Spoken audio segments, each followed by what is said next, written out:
મહાશિવરાત્રિ વર્ષની ઉત્તમ શિવરાત્રિ આ દિવસે અને રાત્રે કરેલી શિવપૂજા ઉત્તમ ફળ આપનાર હોય છે.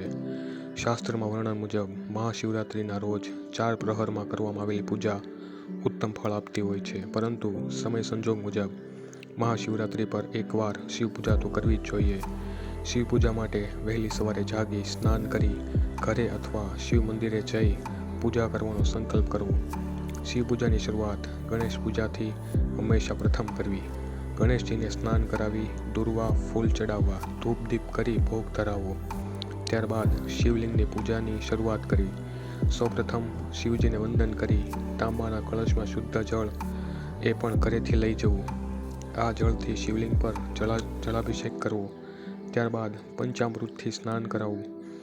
ત્યારબાદ ફરીવાર શુદ્ધ જળથી શિવલિંગને બરાબર સાફ કરી અભિષેક કરવો. ત્યારબાદ શિવલિંગ ઉપર ચંદનનો લેપ કરી શકાય. બિલ્વપત્ર ચડાવવો. 1, 3, 5 એકી સંખ્યામાં એમ 11, 21 એવી રીતે બિલ્વપત્ર ચડાવવા. ત્યારબાદ ફૂલ ચડાવવો. સુગંધી ફૂલ મહાદેવને અતિ પસંદ છે. ધતુરો ચડાવવો. ત્યારબાદ જો તમારે ધાન્ય પૂજા કરવી હોય તો તમે અખંડ ચોખા, કાળા તલ, જવ, ઘઉં, મગ વગેરે અનાજ અથવા કઠોળ પણ શિવલિંગ પર અર્પણ કરી શકો છો. ત્યારબાદ શિવજીને જનેવ ચડાવો. શિવલિંગનો સુંદર શૃંગાર કરવાથી મહાદેવ અતિ પ્રસન્ન થશે. ત્યારબાદ દેવી પાર્વતીને લાલ ચુંદડી, બંગડી, કુમકુમ, શૃંગારની વસ્તુ અર્પણ કરો. ત્યારબાદ દીપ પ્રગટાવી શિવજીની આરતી કરવી, ધૂપ કરવો. ત્યારબાદ ફળ અથવા મીઠાઈનો ભોગ મહાદેવને ધરાવવો. આ પૂજા દરમિયાન મહામૃત્યુંજય મંત્રના જાપ કરવા. જો તે ન આવડતો હોય તો માત્ર નમઃ શિવાય, ઓમ નમઃ શિવાય મંત્રનો જાપ ચાલુ રાખો. હવે પૂજા દરમિયાન થયેલી ભૂલની માફી માંગવી. આ પૂજા દરમિયાન હે શિવજી, મારાથી કોઈ પણ રીતે ભૂલ થઈ હોય તો મને માફ કરજો અને મારી પૂજાનો સ્વીકાર કરજો.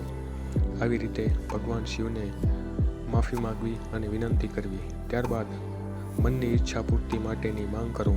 તમારી જે કંઈ મનોકામના હોય તે શિવજી સમક્ષ વંદન કરીને શિવજી સામે માંગી શકો છો.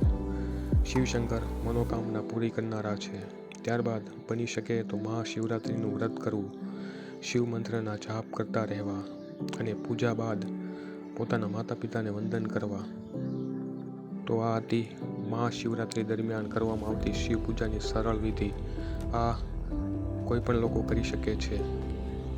શિવરાત્રિ દરમિયાન આવી રીતે પૂજા કરવાથી ભગવાન શંકર ભોળાનાથ અતિ પ્રસન્ન થતા હોય છે. તો મિત્રો, વિડીયો ગમે તો લાઈક કરો, શેર કરો, સબસ્ક્રાઈબ કરો આપણી ચેનલ જાણ્યા જેવી વાતો.